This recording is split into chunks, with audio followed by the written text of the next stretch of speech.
오늘 뉴욕 증시는 S&P 500이 0.37%, 나스닥이 0.19% 그리고 다우지수가 0.58% 오르며 3대 지수 모두 상승 마감했습니다. 외환시장에서는 원달러 환율이 0.85% 급등하며 1,517.25원을 기록해 시장의 이목을 끌었습니다.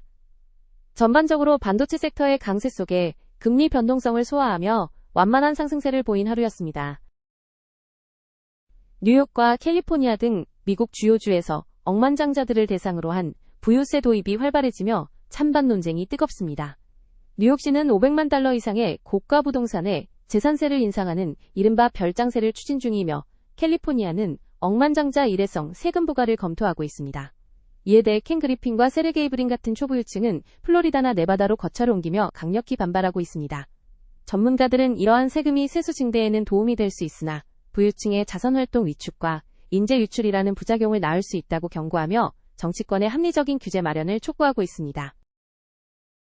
스페이스X와 오픈 AI, 그리고 엔트로픽 등 거물급 기업들이 연이어 상장을 준비하면서 월스트리트에 전례 없는 긴장감이 감돌고 있습니다. 특히 스페이스X는 기업 가치가 1조 7,500억 달러에 달할 것으로 예상되며 역사상 최대 규모의 상장이 될 전망입니다. 최근 변경된 시장 규칙에 따라 이들 기업은 상장 직후 며칠 내에 주요 주식 지수에 포함될 예정입니다. 이로 인해 수조 달러 규모의 인덱스 펀드들이 가격에 상관없이 의무적으로 주식을 매수하게 되면서 주가가 비정상적으로 폭등하고 기존 주식들이 매도 압력을 받는 연쇄 반응이 일어날 수 있다는 우려가 나오고 있습니다. 미국 주택시장에서 첫 내 집 마련의 꿈이 점점 더 멀어지고 있습니다. 최근 통계에 따르면 미국 첫 주택 구매자의 평균 연령은 40세로 사상 최고치를 기록했으며 전체 구매자 중 이들이 차지하는 비중은 20%로 역대 최저 수준입니다. 고금리와 주택가격 상승이 지속되면서 젊은 층이 시장에서 소외되고 있으며 부모의 경제적 지원 없이는 진입이 불가능한 구조가 고착화되고 있습니다. 전문가들은 주택 소유가 부를 쌓는 유일한 방법은 아니라고 조언하면서 도 주거, 비용 상승이 장기적인 자산 격차를 심화시킬 수 있다고 분석했습니다. 성장 잠재력은 크지만 최근 주가가 하락하며 모멘텀을 잃은 종목들에 대한 투자자들의 고민이 깊어지고 있습니다. 라틴 아메리카의 이커머스 강자 메르카도 리브레와 핀테크 기업 소파이 등이 대표적인 사례로 꼽힙니다. 이들 기업은 매출 성장세는 뚜렷하지만 공격적인 투자와 이익 감소금리 인상 등의 영향으로 주가가 고점 대비 크게 하락한 상태입니다. 전문가들은 단순히 주가 차트만 볼 것이 아니라 기업의 경제적 해자와 펀더멘털이 유지되고 있는지를 면밀히 살펴야 하며 일시적인 악재로 인한 하락은 오히려 가치 투자의 기회가 될 수 있다고 조언했습니다.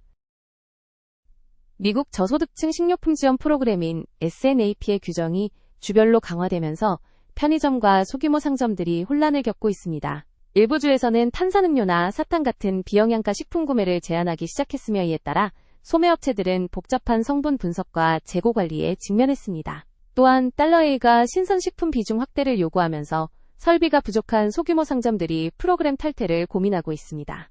이는 결과적으로 대형마트가 먼 지역에 사는 취약계층의 식료품 접근성을 더욱 악화시킬 수 있다는 우려를 낳고 있습니다. 중동 지역의 긴장 고조와 관세 정책 변화가 미국 수입업체들에게 실질적인 경영 압박으로 작용하고 있습니다. 샌디에고의 과일 수입업체 올게닉스 언리미티드 사례에 따르면 연료비 상승과 관세 부과로 인해 마진이 급격히 줄어들고 있는 상황입니다. 업체들은 소비자 가격 인상을 억제하기 위해 내부 효율성을 높이고 품목을 다변화하는 등 자구책 마련에 분주합니다. 가족 경영 기업들은 이러한 대외 변수 속에서도 민첩한 대응과 회복력을 강조하며 글로벌 정세 변화가 미국 내 식탁 물가에 직접적인 영향을 미치고 있음을 시사했습니다. 휴가 시즌을 맞아 현실 도피와 통찰을 동시에 제공하는 독서 문화에 대한 담론이 형성되고 있습니다. 최근에는 게임의 문법을 소설에 접목한 리트 RPG 장르가 오디오북 시장을 중심으로 급성장하며 새로운 독자층을 형성하고 있습니다. 특히 SF 소설은 단순한 흥미를 넘어 실리콘밸리 기업가들에게 영감을 주는 원천이 되고 있습니다. 제프 베이조스의 알렉사나 일론 머스크의 우주선 이름이 SF 작품에서 유래했듯 소설 속 상상력이 실제 기술 개발로 이어지는 양방향 교류가 활발해지고 있습니다. 미국 증시가 일부 대형 기술주인 매그니피센트 세븐에 지나치게 집중되면서 일본과 인도 등 해외 시장으로 눈을 돌리는 투자자들이 늘고 있습니다. 전문가들은 개별 종목 선택이 어려운 해외 투자의 경우 니케이 225나 니프티 50 같은 국가별 지수를 추종하는 ETF를 활용할 것을 권장합니다. 또한 애플이나 메타 같은 미국 대기업들도 매출의 절반 이상을 해외에서 창출하고 있어 이들을 보유하는 것 자체가 이미 상당한 국제적 다각화 효과를 내포하고 있다는 점도 투자 시 고려해야 할 핵심 요소입니다. S&P 500 상위 종목 중에는 델 테크놀로지가 16.77% 폭등하며 가장 눈에 띄는 상승세를 보였고 HP가 15.25% 내세비 12.43% 오르며 하드웨어와 스토리지 관련주들이 지수 상승을 견인했습니다. 반면 하락 종목으로는 코인베이스가 4.43% 밀리며 가장 부진했고 테이크투 인터랙티브가 4.41% 샌디스크가 4.12% 하락하며 대조적인 모습을 보였습니다. 섹터별로 살펴보면 헬스케어가 1.17% 오르며 가장 높은 수익률을 기록했고 IT 섹터가 1.00%, 유틸리티가 0.78% 상승하며 그 뒤를 이었습니다.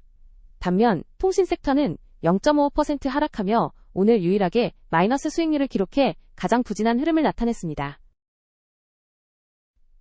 주요국 ETF 수익률을 보면 미국 SPY가 0.39%, 일본 EWJ가 0.26% 상승한 반면 중국 MCHI는 0.75%, 한국 EWI는 2.35% 하락하며 아시아권 내에서도 차별화된 흐름을 보였습니다. 국가별 상위권에는 터키가 7.16%로 압도적인 1위를 차지했고 대만이 2.51%, 핀란드가 1.32% 상승하며 상위권에 이름을 올렸습니다. 반면 하위권에는 브라질이 1.73%, 아르헨티나가 1.80% 하락했으며 한국이 2.35% 밀리며 조사 대상국 중 가장 큰 하락폭을 기록했습니다. 이번 주 주요 기업 실적 발표 일정입니다. 5월 25일 월요일에는 PDD-홀딩스, 아메리카스, CAR 마트 등의 실적 발표가 예정되어 있습니다. 5월 26일 화요일에는 오토존, 킨홀딩스, 알칸, CSW 인더스트리얼스, 모딘 매뉴팩처링 등의 실적 발표가 예정되어 있습니다. 5월 27일 수요일에는 시놉시스, 세일스포스, 다이컴 인더스트리스, 버링턴 스토어스, 에즐란 테크놀로지스 등의 실적 발표가 예정되어 있습니다. 5월 28일 목요일에는 푸트홀딩스, 코스트코 홀세일, 델 테크놀로지스, 오토데스크, 넷앱, 체계홀딩스, 달러트리 등의 실적 발표가 예정되어 있습니다. 5월 29일 금요일에는 제네스코 등의 실적 발표가 예정되어 있습니다. 투자자 여러분의 일정 관리에 참고하시기 바랍니다. 지금까지 2026년 5월 26일 마감 시황이었습니다.